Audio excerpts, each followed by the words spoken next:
These are life-threatening incidents. I'm a father, a young father, a husband, and a representative of the people of Kakamega. It is very disheartening for officers or for people to sit in a corner to think that they can take away my life.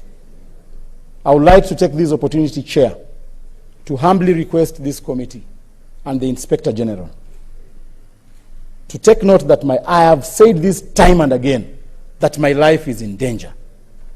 I have written enough letters. I have called officers in this republic. They have not taken any action, even to give me extra security.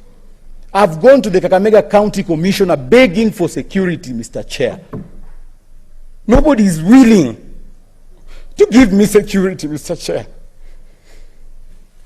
It is sad for me to walk around the streets of Kakamega and Kenya knowing that I'm going to die the following day, Mr. Chair. And the most painful thing, Mr. Chair, I see respectable leaders of this republic saying that I forged my arrest, Mr. Chair.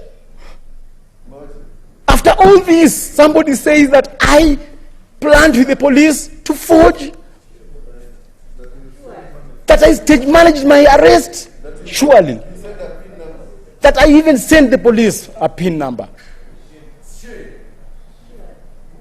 Mr. Chair, I carry a heavy heart with me.